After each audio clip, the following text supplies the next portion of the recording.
गजाननं भूतगणाधिसेवितं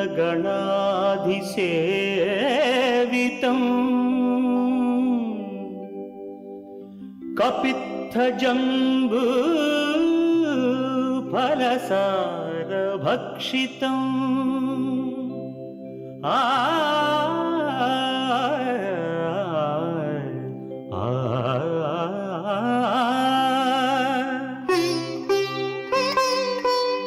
उमासुतं शोकविनाशकारणं नमामि विघ्नेश्वर पादपङ्कजम्.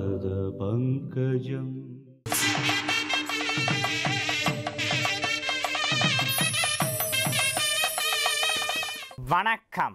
வெள்ளிக்கிழமை ஜூலை மாதம் 14ஆம் தேதி, ஹேவிளம்பி வருடம் ஆணி மாதம் 30ஆம் தேதி, நட்சத்திரம் பூரட்டாதி, திதி இன்று மதியம் 12:40 வரை தேய்பிறை பஞ்சமி, அதன் பிறகு சஷ்டி திதி. இன்றைய யோகம் சித்த யோகம். இன்று கடகராசியினருக்கு மாலை 4:52 வரை சந்திராஷ்டமம், அதன் பிறகு சிம்மம். ராகு காலம் காலை 10:30 முதல் மதியம் 12 மணி வரை. யமகண்டம் மாலை 3 மணி முதல் 4:30 வரை.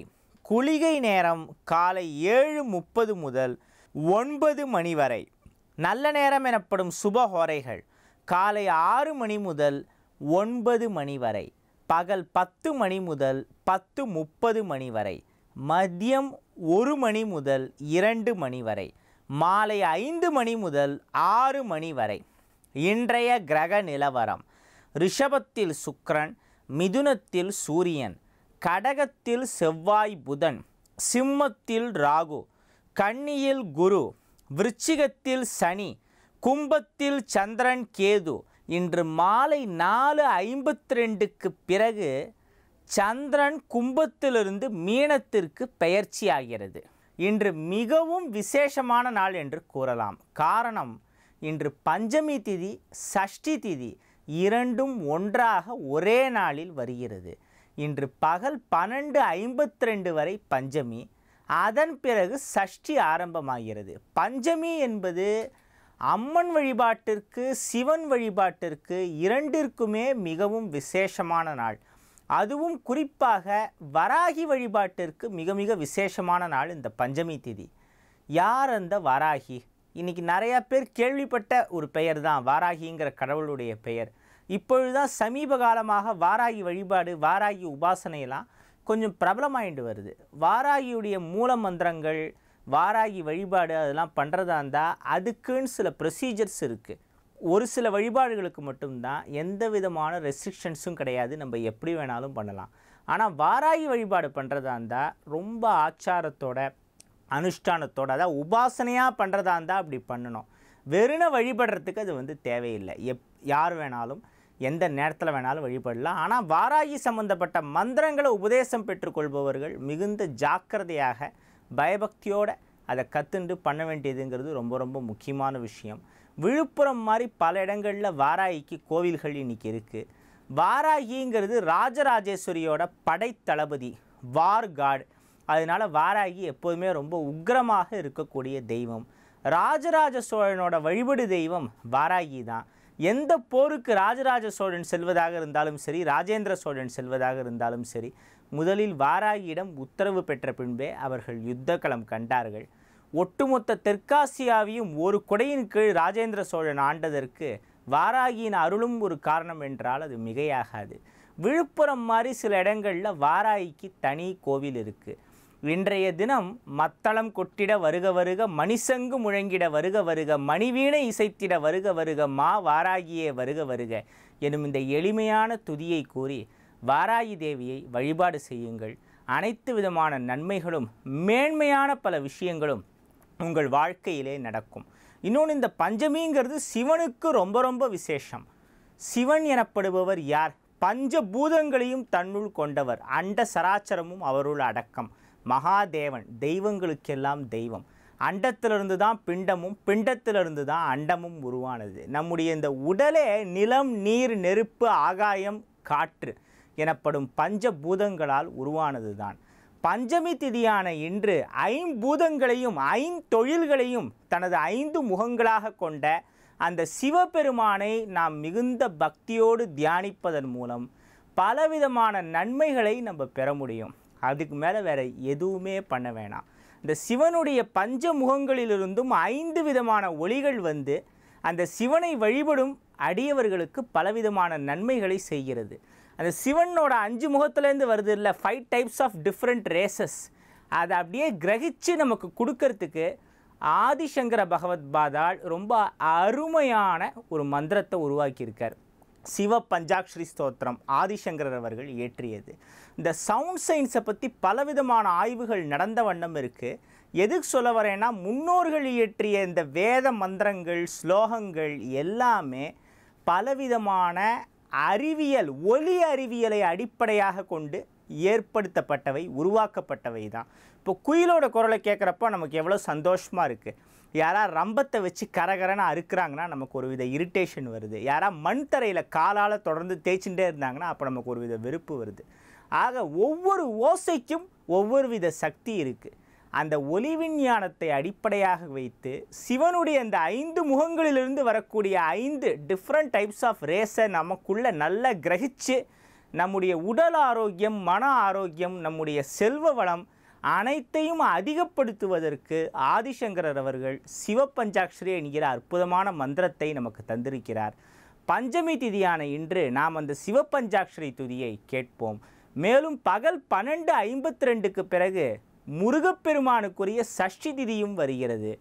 அதனால் இன்று மாலை வேளைகளிலே திருப்புகழ், முருகப்பெருமானுக்குரிய எளிமையான ஸ்லோகங்கள், மந்திரங்களை சொல்லி வழிபாடு செய்யுங்கள், நிவேதனம் செய்து வழிபடுங்கள். 12:52க்கு பிறகு சஷ்டி திதி வருவதால் முருகப்பெருமானை வணங்குங்கள். உருவாய் அருவாய் உளதாய் இலதாய் மறுவாய் மலராய் மணியாய் ஒளியாய் கருவாய் உயிராய் கதியாய் விதியாய் குருவாய் வருவாய் அருள்வாய் குகனே எனும் அருணகிரிநாதரின் திருப்புகழையும் ஷட் விடாரிம் ஷடாரிம் ஷட் வக்ரம் ஷட் ரசம் தட் ஷட் சூத்திரம் ஷட் மதம் ஷட் வேதாங்கம் ஷண்முகம் பஜே எனும் ஸ்காந்த புராண மந்திரத்தையும் கூறி முருகப்பெருமானை வணங்குங்கள். எல்லா நலன்களும் வளங்களும் உங்களுக்கு கிடைக்கும். அப்பன் சிவனாலும் சுப்பன் முருகனாலும் இனி உங்கள் அனைவரது வாழ்விலும் நன்மையே நடக்கும். மேஷராசிக்கு இது ஒரு மிக சிறப்பான நாளாக அமையும். உங்கள் ராசியிலே 11ஆம் இடத்தில் இருக்கும் சந்திரன் மாலை 4:52க்கு பிறகு 12ஆம் இடமாகிய கடகத்திற்கு பெயர்ச்சி ஆகிறது. ராசி அதிபதி செவ்வாய் கடகத்தில் நீச்சம் பெறுதல் என்பது அவ்வளவு சிறப்பான ஒன்று அல்ல என்றாலும் 8ஆம் இடத்திற்கும் அதே செவ்வாய் தான் அதிபதி. ராசி அதிபதி செவ்வாய், அஷ்டமாதிபதி செவ்வாய் 8இல் நீச்சம் பெறுவது என்பது ஒரு யோகம். ஆக ராசி அதிபதி செவ்வாய் கடகத்தில் நீச்சம் பெறுதல் ஒருவித சிறிய தோஷம் என்றாலும் அந்த தோஷத்தை காட்டிலும் அஷ்டமாதிபதி நீச்சம் என்பது ஒரு மிகப்பெரிய யோகம் என்பது குறிப்பிடத்தக்கது. மேலும் 2ஆம் இடத்திலே இருக்கும் சுக்கிரன் ஆட்சி பலம் பெற்று குரு பார்வை பெறுவதால் இன்று மகத்தான காரியங்களை, மிக மிக கடினமான காரியங்களை மிக மிக மிக சுலபமாக செய்து முடிக்கக்கூடிய ஒரு நாளாக இந்த நாள் உங்களுக்கு இருக்கும். ரிஷபராசிக்கு இந்த நாள் மிக பொன்னான நாளாக அமைந்திருக்கிறது. இன்று மாலை 4:52 வரை 10ஆம் இடத்திலே இருக்கும் சந்திரன் அதன் பிறகு 11ஆம் இடத்திற்கு நகர்கிறது. 10, 11 ஆகிய 2 இடங்களிலுமே சந்திரன் உங்கள் ராசிக்கு நன்மையைத்தான் அதிகம் செய்யும். மேலும் 5ஆம் இடத்திலே குரு அமர்ந்து இருப்பதால் வம்சவிருத்தி ஏற்படக்கூடிய வாய்ப்பு மிக வலுவாக அமைந்திருக்கிறது. மிதுன ராசியினருக்கு இந்த நாள் மிகுந்த முன்னேற்றமான ஒரு நாளாக இருக்கும். முன்னேற்றம் என்பது உங்களுடைய பொருளாதார ரீதியான முன்னேற்றம் மட்டுமன்று, உங்களுடைய ஆரோக்கியம், உங்களுடைய உடல் வலிமை, உங்களுடைய சிந்தனை, உங்களுடைய செயல், உங்களுடைய பேச்சு அனைத்திலும் இன்று மிகப்பெரிய முன்னேற்றம் மிக வலுவாக காணப்படுகிறது. புதன் கல்விக்கு அதிபதி. ஆக கல்விக்கு அதிபதியான அதே புதன் உங்கள் ராசிக்கும் அதிபதி. அந்த புதன் 2ஆம் இடமான கடகத்தில் மிக வலுவாக அமர்ந்திருப்பதால் இன்று பேச்சின் மூலம் பல காரியங்களை கச்சிதமாக நீங்கள் சாதித்து கொள்ளக்கூடிய ஒரு நாளாக இந்த நாள் இருக்கும். மேலும் 10ஆம் இடமான தொழில் ஸ்தானத்தை அந்த தொழில் ஸ்தானத்திற்கு அதிபதியான பொன்னவன் குரு பார்த்து கொண்டிருப்பதால் இன்று மிக பொன்னான நாளாக உங்களுடைய நாள் இருக்கும். உங்களுடைய துறையிலே, உங்களுடைய தொழிலிலே, உங்களுடைய வியாபாரத்திலே, நீங்கள் பணிபுரியும் அலுவலகத்திலே அனைத்திலும் மகத்தான சாதனைகளை படைப்பீர்கள். அந்த அளவு மிக அற்புதமாக நீங்கள் வேலை செய்யக்கூடிய ஒரு நாளாக, உங்களுடைய அறிவாற்றல் மிக அதிகமாக மேம்படக்கூடிய ஒரு நாளாக இந்த நாள் இருக்கும். புதனை ராசி அதிபதியாக கொண்ட நீங்கள் அறிவாளிகள்தான். உங்களுடைய அறிவு இன்றைய கிரக நிலவரப்படி மேலும் அதிகமாகும். இன்று கடகராசியினருக்கு மாலை 4:52 வரை சந்திராஷ்டமம். அதனால் ஏதாவது முக்கியமான காரியம் நீங்கள் செய்வதாக இருந்தால் 4:52க்கு பிறகு செய்யவும். இன்று நீங்கள் நிதானத்தோடு மிகுந்த கவனத்தோடு செயல்பட வேண்டும். முக்கியமான முடிவுகள் எதையும் சந்திராஷ்டமம் இருக்கும் நேரத்தில் எடுக்க வேண்டாம். மாலை 5 மணிக்கு பிறகு முக்கிய முடிவுகளை எடுப்பது, முக்கிய வேலைகளை செய்வது உங்களுக்கு நன்மை பயக்கக்கூடிய ஒன்றாக இருக்கும். சிம்மராசியினருக்கு இன்று மாலை 4:52 சந்திராஷ்டமம். அதுவரை உங்களுடைய கிரகநிலை மிக வலுவாக அமைந்திருக்கிறது. இன்று உங்கள் ராசிக்கு 7ஆம் இடத்தில் சந்திரனும் கேதுவும் இணைந்திருக்கிறது. உங்கள் ராசிக்கு சந்திரன் எனப்படுவது விரயஸ்தானம். விரயஸ்தானமாகிய சந்திரன் 7ஆம் இடம் சென்று கேதுவோடு மறைவது என்பது மிக மிக ஒரு யோகமான கிரக நிலவரம். மேலும் 2ஆம் இடமாகிய வாக்குஸ்தானத்திலே பொன்னவன் அமர்ந்திருப்பது இன்னொரு பொன்னான சிறப்பு என்று கூறலாம். 11ஆம் இடமாகிய லாபஸ்தானத்தில் உங்கள் ராசி அதிபதி சூரியன் மிதுனத்தில் இருப்பது மற்றும் ஒரு சிறப்பு. இத்தகைய பல சிறப்புகள் இன்று ஜாதக ரீதியாக உங்களுக்கு இருக்கிறது. கன்னிராசிக்கு இந்த நாள் மிக அற்புதமான ஒரு நாளாக அமைந்திருக்கிறது. உங்கள் ராசி அதிபதி புதன் 11ஆம் இடமான கடகத்தில் அமைந்திருப்பது ஒரு யோகம். 8க்கு உடையவனும் 8க்கு 8ஆம் இடமான 3ஆம் இடத்துக்கு உடையவனான செவ்வாய் கடகத்திலே நீச்சமடைவது என்பது உங்களுக்கு மிகப்பெரிய யோகம். எப்பொழுதெல்லாம் செவ்வாய் கடகத்தில் நீச்சமடைகிறதோ அப்பொழுதெல்லாம் கன்னிராசியினர் பலம் பெற்றவர்களாக ஆகிறார்கள். செவ்வாய் பலவீனமடையும் பொழுது கன்னிராசியினர் பலம் பெறுவார்கள். காரணம், உங்கள் ராசிக்கு 3, 8 ஆகிய 2 துர்ஸ்தானங்களை குறிக்கும் கிரகமாக செவ்வாய் இருக்கிறது. அது பலவீனமடையும் பொழுதெல்லாம் உங்களுடைய ஆரோக்கியம், உங்களுடைய பொருளாதாரம் முதலான பல பலமடையும். உங்களுடைய தொழில் ஸ்தானம், தனஸ்தானம் முதலானவை இப்பொழுது மிக மிக சிறப்பாக அமைந்திருக்கிறது. 2, 9 ஆகிய வீடுகளுக்கு அதிபதியான சுக்கிரன் 9ஆம் இடத்திலே ஆட்சி பலம் பெற்று மிக வலுவாக அமைந்திருப்பதால் இன்று உங்களுடைய நாள் மிகுந்த யோகமான ஒரு நாளாக, போகமான ஒரு நாளாக இருக்கும். துளாராசியினருக்கு இந்த நாள் மிக அற்புதமான நன்மைகள் நடைபெறும் ஒரு நல்ல நாள். உங்கள் ராசிக்கு 5, 6 ஆகிய 2 இடங்களிலும் சந்திரன் வருகிறது. 5ஆம் இடத்தில் உள்ள சந்திரனை கேதுவும் 6ஆம் இடத்தில் உள்ள சந்திரனை குருவும் பார்க்கிறது. இந்த சந்திரன் கேது பார்வை என்பது அவ்வளவாக நல்லதல்ல என்றாலும் சந்திரன் குரு ஒன்றை ஒன்று பார்த்து கொள்ளுதல் மிக அற்புதமான ஒரு யோகம். மேலும் உங்கள் ராசிக்கு 7ஆம் இடத்திலே குரு வந்து சந்திரனால் பார்க்கப்படும் அந்த கஜகேசரி யோகம் இன்று உங்களுக்கு ஏற்படுவதால் இன்றைய நாள் உங்களுக்கு மிக அற்புதமான நன்மைகள் நடைபெறும் நல்ல நாள். விருச்சிக ராசிக்கு இந்த நாள் மகத்தான பல நல்ல விஷயங்கள் நடைபெறக்கூடிய ஒரு நாள். இன்று மாலை 4:52 வரை 4ஆம் இடத்திலே இருக்கும் சந்திரன் அதன் பிறகு 5ஆம் இடத்திற்கு நகர்ந்து செல்கிறது. உங்கள் ராசியிலே குரு சந்திர பார்வையால் பல குதூகலமான விஷயங்கள் இன்று உங்களுக்கு நடைபெறும். உங்கள் ராசி அதிபதி 9ஆம் இடத்திலே நீச்சம் பெற்றிருப்பது அவ்வளவாக நல்ல விஷயம் அல்ல என்றாலும் 6க்கு உடையவன் நீச்சம் என்பது ஒரு யோகம். ஆக இந்த ராசி அதிபதி 9ஆம் இடத்தில் நீச்சமடைந்திருப்பது ஒரு சிறிய தோஷம். ஆனால் 6க்கு உடையவன் நீச்சம் என்பது யோகம். யோகம் ஜாஸ்தி வேலை செய்யுமா, தோஷம் ஜாஸ்தி வேலை செய்யுமானா, வழக்கம் போல் எப்போதும் சொல்லக்கூடிய பதில் உண்மையும் அதுதான். உங்களுடைய தனிப்பட்ட ஜாதகம் எவ்வாறு இருக்கிறதோ அதற்கு தகுந்தபடி தான் இந்த யோகங்களும் தோஷங்களும் அதிகமாக வேலை செய்யும். ஆக விருச்சிக ராசிக்கு இன்று குரு சந்திர பார்வையால் பல நல்ல விஷயங்கள் நடைபெறும் ஒரு நாளாக இந்த நாள் அமைந்திருக்கிறது என்று சொன்னால் அது மிகையல்ல. தனுசு ராசிக்கு இந்த நாள் மிக மிக அற்புதமான நன்மைகள் நடைபெறும் நாள். உங்கள் ராசி அதிபதி குரு 10ஆம் இடத்திலே மிக வலுவாக அமைந்திருக்கிறது.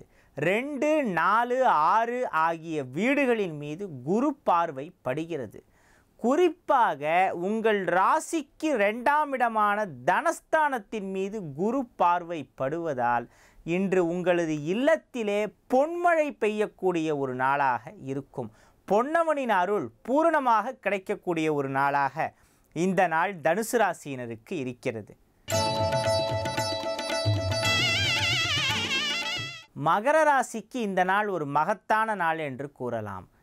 இன்று மாலை 4:52 வரை 2ஆம் இடத்திலே சந்திரன் இருப்பது அப்படி ஒன்றும் பெரிய சிறப்பு இல்லை என்றாலும் அதன் பிறகு 3ஆம் இடத்திற்கு சந்திரன் வருவது மிக மிக சிறப்பான ஒரு யோகம்.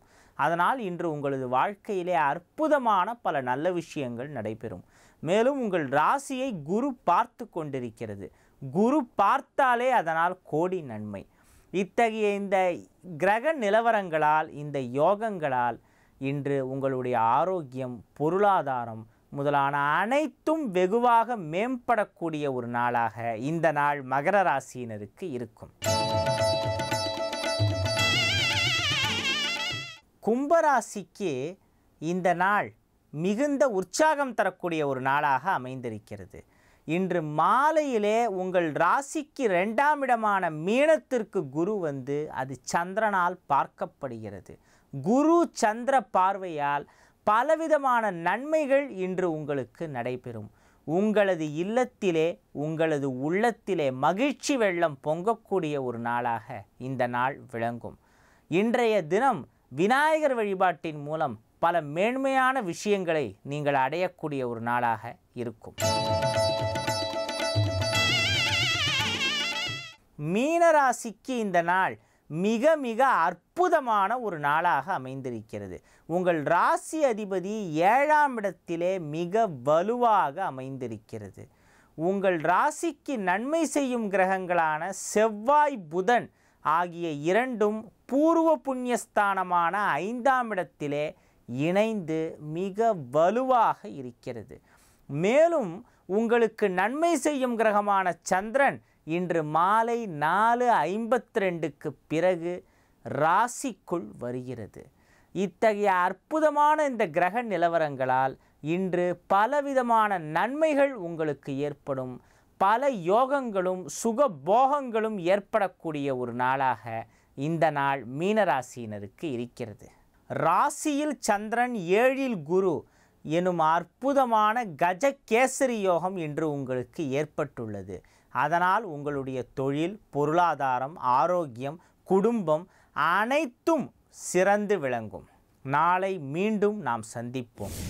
ஒரு மாணவன் தேர்விலே 99 மதிப்பெண் வாங்கி அவனுடைய பெயர் பத்திரிகைகளிலே வந்து இந்த ஊரைச் சேர்ந்த இன்னாருடைய மகன் மாநில அளவிலே முதலிடத்தை பிடித்திருக்கிறான், எல்லா சப்ஜெக்ட்லேயும் இந்த பையன் 100 100 100 99 இந்த மாதிரி மார்க் வாங்கியிருக்கான் அப்படின்னாக்க அது அவனுடைய பெற்றோர்களுக்கும் பெருமை, அவனுக்கும் பெருமை.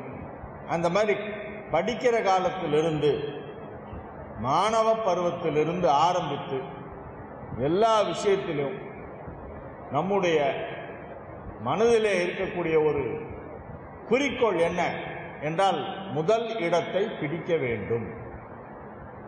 அது எதுவாக இருந்தாலும் சரி. ஆனால் அதில் போட்டி இருக்கலாமே தவிர பொறாமை இருக்கக்கூடாது. எங்கள் அண்ணன் நிறைய சம்பளம் வாங்குறான், தம்பி அதை விட அதிகமாக வாங்குறான், நான் மட்டும் கம்மியாக வாங்குறேன் அப்படின்னாக்க அண்ணனையும் தம்பியும் உன்னோடு ஒப்பிடாது. நீ இன்னும் நிறைய வாங்கிறதுக்கு என்ன பண்ணுமோ அதை செய். ஒரே வியாபாரத்தில் தான் நாங்கள் இருக்கோம், ஆனால் எழுத்த கடைக்காரருக்கு கூட்டம் நிறைய வருது, எனக்கு வரல. அதுக்கு நான் என்ன பண்ணோம் அப்படின்னா, உன்னுடைய தரத்தை உயர்த்திக்கொள், உன்னுடைய சேவையை உயர்த்திக்கொள். உனது வாடிக்கையாளர்களிடம் நீ சிரித்த முகத்தோடு அவர்களோடு நண்பர் போல பழகி வியாபாரம் செய். நீ விற்கும் பொருட்களிலே எந்தவித கலப்படமும் இல்லாமல் போலியும் இல்லாமல் பார்த்துக்கொள். அதுக்கு பேர் தான் பிஸ்னஸ் எத்திக்ஸ் அப்படிம்பாங்க. அந்த எத்திக்ஸ்னா என்னன்னா ஒரு நியாயம். இந்த தொழிலை இப்படித்தான் செய்ய வேண்டும் என்கிற தர்மம். எல்லாத்துக்கும் தொழில் தர்மம் அப்படின்னு ஒன்று இருக்கு. ஒரு சன்னியாசியை கூப்பிட்டு ஆஸ்பத்திரி திறக்க சொன்னாங்க. அவருக்கு அதில் முதல்ல விருப்பம் இல்லை. இருந்தாலும் அந்த சன்னியாசியுடைய சீடர்கள்லாம் சேர்ந்து அவர் ரொம்ப ஆசைப்படுறாரு. அந்த டாக்டர், தயவு செஞ்சு நீங்கள் தான் அந்த மருத்துவமனையை திறந்து வைக்க வேண்டும் அப்படின்னு கேட்டுக்கிட்டாங்க. அப்போ அந்த திறப்பு விழாவிலே அந்த சன்னியாசி துறவி காவி உடுத்தியவர் அவர் சொல்றார், ஒரு சன்னியாசியுடைய தர்மம் என்ன தெரியுமா, கடமை என்ன தெரியுமா? தர்மங்கிறது இந்த இடத்துல கடமை, செய்யத்தக்கவை அப்படின்னு ஒரு அர்த்தம். செய்யத்தக்கவை எல்லாம் தர்மம், செய்யத்தகாதவை எல்லாம் அதர்மம். அந்த சன்னியாசி சொல்றார், சந்நியாச தர்மம்ங்கிறது என்னன்னா உலகம் நன்றாக இருக்க வேண்டும், மக்கள் அனைவரும் சந்தோஷமாக இருக்க வேண்டும், உரிய காலத்திலே மழை பெய்ய வேண்டும், மனித குலம் மட்டுமல்லாமல் அனைத்து உயிரினங்களும் சுபிட்சமாக இருக்க வேண்டும். அதற்காக பிரார்த்தனை செய்து கொண்டு தினசரி பூஜை செய்வதுதான் ஒரு சன்னியாசியின் வேலை. அதை செய்து கொண்டிருக்கிறேன். இப்போ என்னை ஆஸ்பத்திரி திறந்து வைன்னு கூப்பிட்டுருக்காங்க. நம்ம ஏதாவது ஒரு நிறுவனத்தை திறந்து வச்சா என்ன பேசுவோம்? அங்கே ஒரு கடையை திறந்து வச்சா, ஒரு நகை கடை திறக்கிறதுக்கு கூப்பிட்றாங்க அப்படின்னு வச்சுங்க. அப்போ அங்கே பேசுகிறவர் என்ன பேசுவார்? இந்த கடையில் வியாபாரம் அமோகமாக நடக்கணும், லட்சுமி கடாட்சம் அப்படியே பொங்கி எழணும், இவர் எதிர்பார்க்கறதை விட பல மடங்கு அதிகமாக வியாபாரம் நடக்கணும், இந்த வியாபார ஸ்தலம் ரொம்ப நல்லா இருக்கணும், இந்த கடை நல்லா வளரணும், இன்னும் பல கிளைகள்லாம் ஏற்படணும், தினமும் இந்த கடையில் ஜேஜேன்னு கூட்டம் வரணும், மக்கள் நிறைய வரணும் அப்படின்னு ஒரு நகைக்கடை திறக்கும்போது பேசுனா அது நியாயம். ஆஸ்பத்திரி திறக்கும்போது இங்கே நிறைய மக்கள் அட்மிட் ஆகணும், எல்லாருக்கும் வியாதி வரணும் அப்படின்னு பேச முடியுமா? அது சன்னியாசிக்கு அது ஒரு தர்ம சங்கடமான ஒரு நிலையாயிருக்கு. அப்போ அவர் சொன்னார், ரொம்ப புத்திசாலித்தனமாக தன்னுடைய சன்னியாச தர்மத்தையும் விட்டு கொடுக்காம பிறப்பு விழாவுக்கு அழைச்ச அந்த அவருடைய பக்தர் இருக்கார், ஒரு டாக்டர், அவருடைய மனசும் புண்படாமல் இருக்கணும் இல்லையா? அவரை வாழ்த்தணுமே, அவர் வாழ்த்துறதுக்காக தான் வந்திருக்கார். அப்போ அவர் சொன்னார், இவர் யாருக்கு சிகிச்சை பண்ணினாலும் என்ன ட்ரீட்மெண்ட் பண்ணாலும் உடனடியாக நோய் குணமாக வேண்டும் என்று நான் ஆசீர்வாதம் பண்ணுறேன். நிறைய பேஷண்ட் வரணும்னு சொல்ல, இவர் யாருக்கு ட்ரீட்மெண்ட் பண்ணாலும் அந்த பேஷண்ட்டுக்கு நோய் குணமாகும். அப்போ என்ன ஆகும்? நோய் குணமாச்சுன்னா அவங்க சீக்கிரம் டிஸ்சார்ஜ் ஆகி போயிடுவாங்க. போய் 4 பேர்ட்டு சொல்லுவாங்க, பாருங்கள் அங்கே போனேன், அந்த ஆஸ்பத்திரியில் எனக்கு ரொம்ப சீக்கிரம் உடம்பு நல்லா ஆயிடுச்சு, நீங்களும் அங்கே போய் காமிங்க அப்படின்னு பக்கத்தில் அக்கம் பக்கத்தில் உள்ளவங்கள்ட்ட சொல்லுவாங்க. ஆக இவருடைய புகழ் வளரும். அந்த டாக்டர் எல்லாரும் இவர் ரொம்ப கைராசி டாக்டர், அவர்கிட்ட போனால் போகிறோம், 3 வேளைக்கு மருந்து கொடுப்பாரு, ஒரு வேளை மருந்து சாப்பிட்ட உடனே வியாதி சரியாக போயிடுது அப்படின்னு அவரை கைராசி டாக்டர்னு புகழ்வாங்க. அப்போ அவருக்கு மருத்துவத்துறையில் பெயர் புகழ் கிடைக்கும், நிறைய பேர் வருவாங்க, கூட்டம் வரும், ப்ராக்டிஸு நல்லா நடக்கும். இதை தான் அந்த சன்னியாசி ஆசீர்வாதம் பண்ணும்போது, இங்கே வருபவர்களுக்கெல்லாம் சீக்கிரம் நோய் குணமாயிடும் அப்படின்னாங்க. அந்த மாதிரி இன்னைக்கு நம்முடைய மக்களுடைய நோக்கம் எல்லா துறையிலும், எந்த துறையாக இருந்தாலும் சரி, நான் தான் ஃபஸ்ட்டு இருக்கணும், அதை நம்ம குழந்தைங்களுக்கே நம்ம வந்து அந்த மாதிரியே பழக்கிறோம். சின்ன வயசுலேருந்தே அந்த ஒரு எண்ணம் மனசில் வந்துடுது. குழந்தைங்கள்லாம் வந்து சாப்பிடும்போது அதை சீக்கிரம் சாப்பிட வைக்கிறதுக்காக என்ன பண்ணுவோம், நம்ம சும்மா ஒரு போட்டி மாதிரி வைப்போம். இன்றைக்கி யார் ஃபஸ்ட்டு சாப்பிட்றாங்கன்னு பார்க்கலாமா அப்படின்னு. நம்மளாம் மெதுவாக சாப்பிட்டுட்டே இருப்போம் சாப்பிட்ற மாதிரி, அந்த குழந்தைய ஜெயிக்க விடணுன்ட்டு.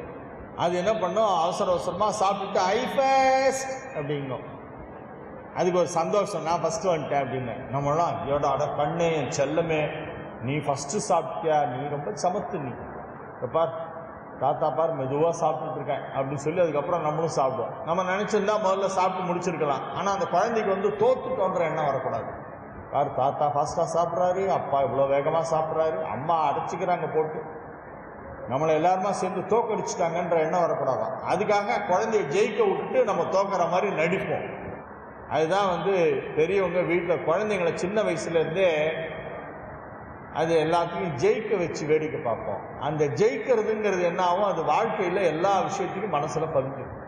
தாத்தா விட்டு கொடுப்பாரு, அம்மா அப்பா விட்டு கொடுப்பாங்க, சாப்பிட்டுட்டு ஐ ஃபர்ஸ்ட் சொல்ல முடியும். ஆனால் ஸ்கூலில் போனால் மற்ற பசங்க வந்து இந்த பையனுக்காக அவன் பரீட்சை சுமாராக எழுதுவானா, எல்லாரும் நல்லா தான் எழுதுவாங்க.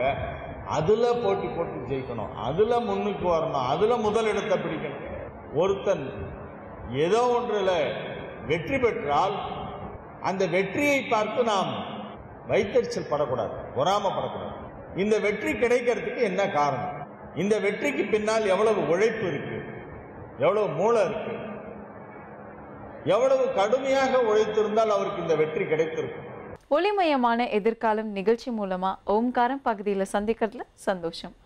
உங்களுடைய வாழ்க்கையில் ஏற்படும் பிரச்சனைகளுக்கு தீர்வு காணவும், மென்மேலும் வளர்ச்சி பெறவும், ஜாதக ரீதியான சந்தேகங்களுக்கு விடை காணவும் யோக ஆஞ்சநேயர் சக்தி பீடம், அனுமன் உபாசகர் ஜோதிட சிம்மம், திருவல்லிக்கேணி சுவாமி கலன் பட்டாச்சாரியா சப்தரிஷி வாக்கியம் மூலம் உங்களுடைய பிரச்சனைகளுக்கு தீர்வு சொல்லுவார். வணக்கம் சுவாமிஜி. நாராயண. சுவாமிஜி, இன்றைய தினம் எப்படி இருக்கு, என்னென்ன பூஜைகள் நம்ம செய்யலாம், என்னென்ன ஆன்மீக குறிப்புகள் இருக்குன்னு சொல்லுங்க சுவாமிஜி.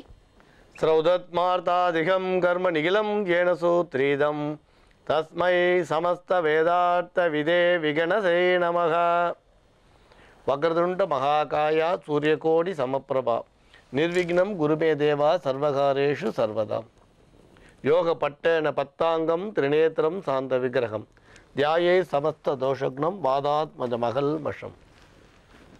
கிருஷ்ணம் வந்தே ஜகத்குரும். ஜெயந்தி மங்களாகாளி பத்ரகாளி கபாலினி துர்காஷமா சிவாதாத்ரி ஸ்வாகாஸ்வதா நமோஸ்துதே.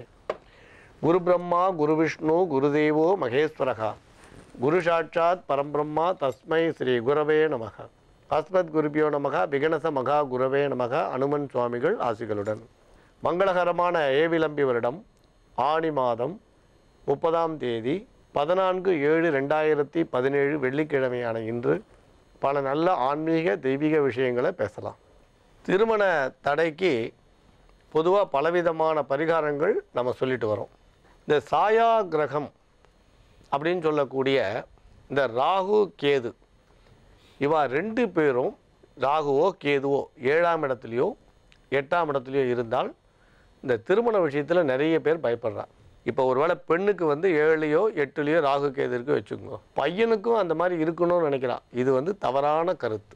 பெண்ணோட ஜாதகத்தில் சப்தமஸ்தானம் கலத்தரஸ்தானம் சொல்லக்கூடிய 7ஆம் இடத்துலையோ, அட்டமஸ்தானம் மாங்கல்யஸ்தானம் சொல்லக்கூடிய 8ஆம் இடத்துலையோ, அதாவது கலத்தரஸ்தானமான 7ஆம் இடத்துலையோ மாங்கல்யஸ்தானமான 8ஆம் இடத்துலையோ சர்ப்பமாக இருக்கிற இந்த ராகுவோ கேதுவோ இருந்தால் அதை தோஷம்னு எடுத்துக்கிறான். இப்போ அந்த மாதிரி தோஷம்னு சொல்லிவிட்டால் பையனோட ஜாதகத்திலையும் 7ஆம் இடத்துல 8 அதே மாதிரி இருக்கணும் அப்படின்னு ஒரு பயத்தை வந்து இப்போ எல்லாரும் கிளப்பிட்டு இருக்கா, எல்லாரும் நம்பிட்டு இருக்கா. ஏற்கனவே நான் சொல்லிட்டோம், இது வந்து அவசியம் இல்லைன்னு சொல்கிறோம், இது வந்து அவசியம் இல்லை. ஆனால் இந்த கார்கோடகன் இப்படி இருக்கக்கூடியதை கண்டு பயப்படுறவாளுக்கு ஏதாவது பரிகாரம் சொல்லலாமேன்னு இப்போ சொல்ல போகிறோம். இந்த ராகுவும் கேதுவும் யார் அப்படின்னா, வராகமிக்கிறர் வந்து பிரகத் ஜாதகத்தில் இந்த ராகு கேதுன்றதை பற்றி குறிப்பிடலை. இது இப்போ எப்படி நம்ம வந்து மாந்தியை பற்றி நம்ம பெருசாக எடுத்துக்கலையோ, குளிகனை பற்றி நம்ம இப்போ பெருசாக எடுத்துக்கலையோ, அதே மாதிரி ராகு கேதுவை பிரகத் ஜாதகத்தில் கொண்டாடலை. ஆனால் இன்னும் சில ஜோதிடர்கள் இப்போ நெப்டியூன் யுரேனஸ்ன்னு நிறைய கிரகத்தை எவ்வளோ கிரகத்தை எடுத்துக்க ஆரம்பிச்சிட்டான். இப்போ 9 கிரகம் வந்து 11 12 ஆகிட்டே போயிட்டு இருக்கு. இப்போ இந்த ராகு கேது யாருன்னு பார்த்தீங்கன்னா, தேவர்கள் வந்து நீண்ட காலம் உயிரோடு இருக்கணும், அமரர்களாக அழிவில்லாமல் இருக்கணும் அப்படின்னு ஆசைப்பட்டு அவள் ஒரு திட்டம் தீட்டுறான். அவன் பிரம்மாவோட உபதேசமும் நாரத மகரிஷி வழிகாட்டுதலும் கை கொடுக்கறது. அதாவது இப்போ நம்ம வந்து வீட்டில் வந்து எப்படி வந்து பாலை வந்து உர குத்தி தயிராக்கி அதில் கடைஞ்சி வெண்ணெய் எடுக்கிறோமோ, அதே மாதிரி இந்த பால்கடல் உள்ளேருந்து சமுத்திரத்து உள்ளேருந்து உள்ளுக்குள்ளே தன்வந்திரி கையில் அமிர்த கலசம் இருக்கிறதா சொல்கிறான். அதை வந்து நம்ம அதை கடைஞ்சி அதை எடுத்தோன்னா அந்த அமிர்த கலசம் வெளியில் வரும் அப்படின்னு நம்பி தேவர்கள் இறங்குறா. அப்படி இறங்கும் பொழுது பார்த்திங்கன்னா அவளால் மட்டும் அதை செய்ய முடியல. அந்த காரியத்தை அவளுக்கு துணை தேவைப்பட்டது. உடனே ராட்சசர்களை கூப்பிட்டுக்கிறா. சில நேரத்தில் நம்மளே சொல்கிறோம் இல்லையா, கள்ளர்கிட்ட சாவி கொடுக்குற மாதிரின்னு ராட்சசர் யாரை எதிர்த்து போரிடுறாலோ அவளையே உதவி கூப்பிட்றான். சரி, அப்போ மத்துன்னா சாதாரண மத்து வந்து இதுக்கு பயன்படுமா? இது கடலாச்சே, சமுத்திரமாச்சே. உடனே மந்தார மலையை எடுத்துக்கிறா. சரி, அதுக்கு ஒரு கயிறு வேண்டாமா? உடனே வாசுகின்ற பாம்பை எடுத்துக்கிறா. அப்போ தைரியசாலியாக இருக்கக்கூடிய ராட்சசர்கள் வந்து அந்த பாம்போட தலையை பிடிச்சிக்கிறா. இவள் வாழை பிடிச்சிட்டு கடையிறா. பகவானோட அனுகிரகத்தில் சுவாமி வந்து உள்ளே இருக்கக்கூடிய அந்த அமிர்த கலசை வெளியில் அனுப்புகிறார். தன்வந்திரியாக எடுத்துகிட்டு வரார். உங்களுக்கு எல்லாரும் தெரிஞ்சிருக்கோம் உங்களுக்கு. அப்புறம் ஆமை வடிவில் போய் அந்த மந்தாரமலையை தாங்கி பிடிச்சார். அமிர்த கலசம் வெளியில் வருது. ராட்சசர்களுக்கு அது கையில் போய் சேரக்கூடாது. பலன் வெளில வந்தாச்சு. அதனால் என்ன பண்ணிட்டா, தேவர்களுக்கு மட்டும் பகவான் மோகினி அவதாரம் எடுத்து எல்லாருக்கும் கொடுக்குறார். அதில் ஒரு ராட்சசனுக்கு தெரிஞ்சு போச்சு என்ன நடக்கிறதுன்னு. உடனே அவன் வந்து என்ன பண்ணுறான், தேவர் மாதிரி வந்து கூட்டத்தோட கூடமாக இருந்து அதாவது அந்த அமிர்தத்தை வாங்கணும்னு நினைக்கிறான். இன்றைக்கி கூட பாருங்கள், சில பேர் கோயிலில் பிரசாதம் வாங்கும்பொழுது ஒரு வாட்டி வாங்கிடுவா, திருப்பி அந்த பிரசாதத்தை வாங்கணும்னு கூட்டத்தோட கூட்டமாக கலந்து வாயில் போட்டு கபகபன்னு சக்கரை பொங்கலும் சுண்டலும் சாப்பிட்டுட்டு அந்த கூட்டத்தில் கலந்து மறுபடியும் கை நீட்டுவான். இதுவும் சில இடங்களில் நடக்கும். சில இடங்களில் பாருங்கள், பணம் கட்டி பிரசாதம் கட்டினே இருப்பாள். பணம் கட்டாத ஒருத்தர் உள்ளே வந்து கோயில்களில் வந்து பார்த்திங்கன்னா கூட்டம் நிறைய இருக்கும்பொழுது அவளும் உள்ளே வந்து பிரசாதத்தை வாங்கணும்னு ஆசைப்படுவாள். இது மாதிரி ராட்சசர்களில் ஒருத்தர் வந்து சாமர்த்தியமாக வந்து தேவர்கள் மாதிரி நின்றுட்டார். நின்ற உடனே என்ன பண்ண, சூரிய சந்திரால் வந்து காட்டி கொடுத்துட்றா. உடனே பகவான் அவள் தலையை சிரச்சேதம் பண்ணுறதாகவும், ஆனால் அவள் அதுக்குள்ளே அமிர்தத்தை சாப்பிட்டுட்டான். அதனால் அவளுக்கு என்ன ஆயிடுச்சுன்னா, தலையும் உடலும் தனித்தனியாக வந்து அவள் சர்ப்பமும் அந்த சர்ப்பம் வந்து இந்த பாம்பாக மாறினதான் ஒரு ஐதீகம் வருது. இது எதுக்கு சொல்ல வரேன்னா, சின்ன அளவில் சொன்னேன், இது பெரிய கதை, சிறிய அளவில் சொல்கிறேன். அவள் தான் ராகுவும் கேதுவும். அந்த அமிர்தத்தை சாப்பிட்டதுனால ராகு கேதுன்னு அந்த சரீரம் பிரிஞ்சு 2 பேரும் மாறுறான். தலை ஒரு பக்கம், உடல் ஒரு பக்கம். அந்த ராகு கேதுவை சாயா கிரகம்னு சொல்லுவாள். அந்த ராகுவையும் கேதுவையும் சாயா கிரகம் அப்படின்னு சொல்லுவாள். இவாளுக்கு சுயப்பிரகாசம் கிடையாது. எந்த வீட்டில் இருக்காரோ அந்த கிரகத்தோட பலனும், இப்போ மகரத்தில் இருக்காருன்னா சனியோட பலனும், இல்லை எந்த கிரகத்தோட சேர்றாலோ அந்த கிரகத்தோட பலனும், இல்லை எந்த கிரகத்தோட நட்சத்திர பாதத்தில் இருக்காலோ அந்த கிரகத்தோட பலனையும் தான் உத்தேசித்து கொடுப்பா. எது பலமாக இருக்கோ அதை வைத்து அவள் பலன் தருவாள். அவளுக்கு சுயப்பிரகாசம் கிடையாது. ஏன் இதை சொல்கிறோன்னா, அப்படி 7ஆம் இடத்துல இருக்காருன்னு வச்சுக்கோங்க, குருவோட வீடாக இருந்தால் நல்ல பலன்களை கொடுப்பார். ஒருவேளை அந்த ஜாதகத்துக்கு பாக்கியாதிபதியாக போயிருந்தாருன்னா பாக்கியாதிபதியோட சிறப்பான பலனை கொடுப்பார். இதை நம்ம புரிஞ்சுக்கணுன்றதுனால இவ்வளோ விளக்கத்தை சொன்னோம். இப்போ ஜலம் இருக்குது, அதுக்கு கலரே கிடையாது. நீளம் போட்டால் நீளமாக தெரியும், பச்சை போட்டால் பச்சையாக தெரியும். அதுமாதிரி ராகு கேது நல்லவர்களோட வீட்டில் இருந்தால் நல்ல பலனை கொடுப்பார். ஆனால் நாம் பொதுவாக ராகு கேதுன்னு சொன்ன உடனே பயப்படுறோம். சரி, அப்போ இந்த தோஷம் விலகிறதுக்கு என்ன பரிகாரம் பண்ணலாம் அப்படின்னா, 7லேயோ 8லேயோ ராகு கேது யாரோ ஒரு கிரகம் இருக்கா வச்சுக்கோங்க. அப்போ அந்த 2க்கும் சேர்த்து இப்போ ஒரே பரிகாரமாக சொல்கிறோம். இப்போ ஆண் ஜாதகத்தில் இருந்தால் ஆண் பண்ணட்டும், பெண் ஜாதகத்தில் இருந்தால் பெண் பண்ணட்டும். யாராவது இந்த பரிகாரத்தை பண்ணிட்டோம், அப்புறம் தோஷம் இல்லைன்னு சொல்கிற ஜாதகத்தை சேர்க்கலாம். அதுக்கப்புறம் தோஷம் இல்லாத ஜாதகத்தை தோஷமுள்ள ஜாதகத்தோட தைரியமாக நீங்கள் சேர்க்கலாம். கொதிக்கிற வெந்நீரில் குளிர்ந்த ஜலம் விட்டிங்கன்னா எப்படி வெந்நீர் வந்து சாந்தமாகிறதோ, அதனோட சூடு குறையிறதோ, அதே மாதிரி தோஷம் நிவர்த்தி ஆகும். பயப்பட வேண்டாம். அதாவது அரச மரமும் வேப்ப மரமும் வாங்கி, குறைஞ்சது ஒரு 3 அடி 4 அடி உயரம் இருக்கணும். வாங்கி ஒரு நல்ல மேடை கட்டி, அது சுத்தலை ஒரு 10-12 அடி இருக்கணும். ஒரு மேடையை கட்டி அதில் நட்டுடணும். இந்த மேடை வந்து ஒரு 2 அடி உயரம் இருக்கலாம். இதில் நாகத்தை பிரதிஷ்டை பண்ணணும். இந்த மரத்தை வச்சுட்டு அதுக்கப்புறம் நாகத்தை பிரதிஷ்டை பண்ணணும். நம்ம அதுக்கப்புறம் வீட்டில் வந்து ஒரு செப்பு நாகத்தை வச்சு 45 நாள் பூஜை பண்ணி சமுத்திரத்தில் விட்டுடலாம். இந்த அரச வேம்பு விருட்சத்துக்கு கல்யாணம் பண்ணணுன்ற அவசியம் கிடையாது. நாக பிரதிஷ்டைன்னு பெரிய செலவு நினைக்க வேண்டாம். ஒரு 2 அடி நாகத்தில் 1 முழம் உயரம் இருக்க நாகத்தை அந்த அரச மரம் வேப்ப மரத்தோட அந்த மேடையில் பிரதிஷ்டை பண்ணணும். அவ்வளோதான். இதை ஒரு முறை செய்தால் போதும், தோஷம் நிவர்த்தி ஆகும். அதுக்கப்புறம் உங்களுக்கு எப்போ நேரம் இருக்கோ காளகஸ்திக்கோ அல்லது திருநாகேஸ்வரமோ போய் சுவாமியை தரிசனம் பண்ணால் போகிறோம். கட்டாயம் இந்த தோஷம் நிவர்த்தி ஆகும். வேறு எந்த பரிகாரங்களும் அவசியம் இல்லை. இன்னும் பல ரகசியங்களை போக போக நம்ம நிதானமாக பார்க்கலாம். அடுத்தடுத்த விஷயத்தை சொல்லும்பொழுது இதை பற்றி இன்னும் விரிவாக நம்ம பேசலாம். இப்போ நம்ம ஜோதிட ஆன்மீக கேள்விக்கு போகலாம். நம்புங்கள், நல்லதே நடக்கும். சண்முகம் அப்படின்றவர் எழுதியிருக்காரு, சுவாமிஜி என்னுடைய பிறந்த தேதி 21/7/1969, ஜென்ம நட்சத்திரம் அஸ்தம், ராசி கன்னி, லக்னம் மேஷம். நான் 4 வயதிலேயே தாயை இழந்து விட்டேன். ஒரு வீட்டில் சிறு வயதிலேயே வேலைக்கு சேர்ந்து பிறகு கம்பெனியில் வேலைக்கு சேர்ந்தேன். இது நாள் வரை செய்து வருகின்றேன். என்னுடன் பணியாற்றும் மற்றவர்களுக்கு என்னை போல் 3 மடங்கு சம்பளம் பெறுகின்றார்கள். ஆனால் எனக்கோ மிக மிக சம்பளம் குறைவு. வீட்டில் ரேஷன் அரிசி சாப்பாடு தான் சாப்பிடுகின்றேன். எனக்கு 2 குழந்தைகள் உள்ளனர். அவர்களை கரை சேர்க்கவும் எனது வறுமை நிலை மாறவும் நீங்கள் தான் ஒரு நல்ல தீர்வு கூற வேண்டும் ஐயா. சுவாமிஜி, இவருடைய கஷ்டம் நீங்குவதற்கு இவர் என்ன பரிகாரம் செய்யலாம் சொல்லுங்க. உங்களுக்கு என்ன பரிகாரம் வருது உங்கள் பிரச்சனை தீர்றதுக்குன்னு சப்தரிஷி வாக்கியப்படி பார்க்கலாம்.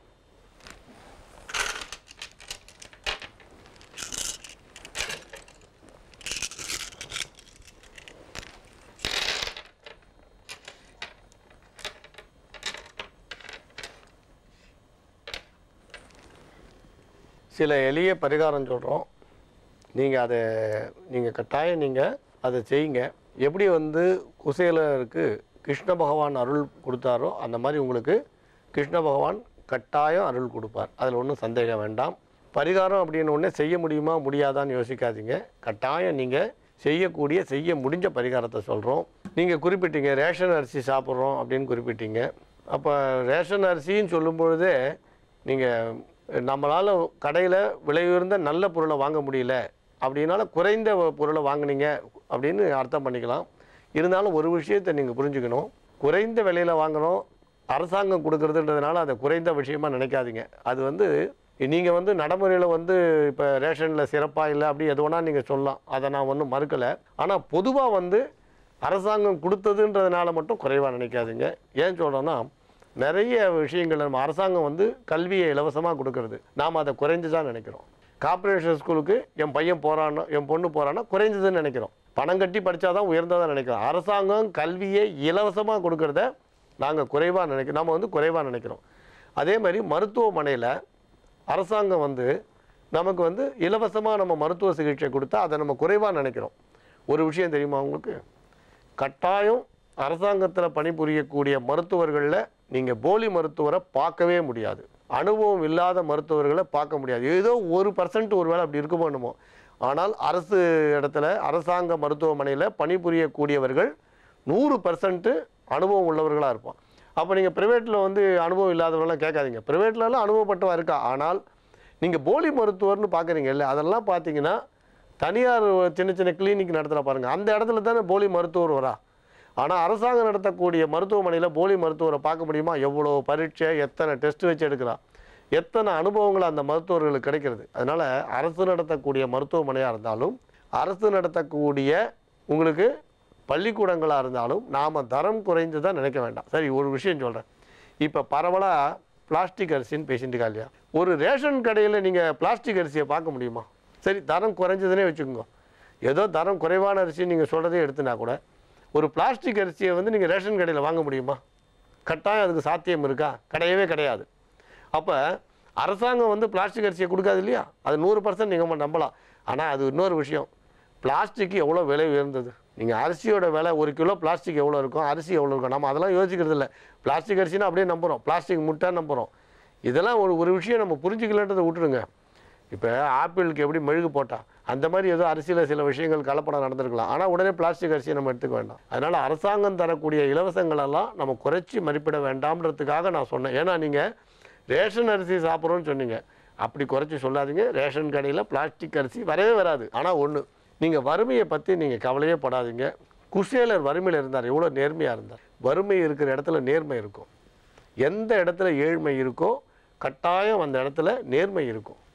அதனால தான் குந்தி தேவி கிட்ட போய் குந்தி தேவி கிருஷ்ணன்கிட்ட வரம் கேட்க போகிறார். கிருஷ்ணன் வரம் கேளுன்னு சொன்னாராம். அதை போய் வேற ஒருத்தர் நாரதர் போய் சொல்கிறார், உனக்கு வரம் கொடுக்குறேன்னு கிருஷ்ணன் சொன்னால் என்ன வரம் வேணும்னாராம். என் குழந்தைங்க எப்பயுமே கஷ்டப்படணும். பஞ்சபாண்டவாள், அதாவது தர்மர், பீமன், நகுலன், சகாதேவன், அர்ஜுனன் எல்லாரும் கஷ்டப்படணும்னு வரம் கேட்டாலாம்.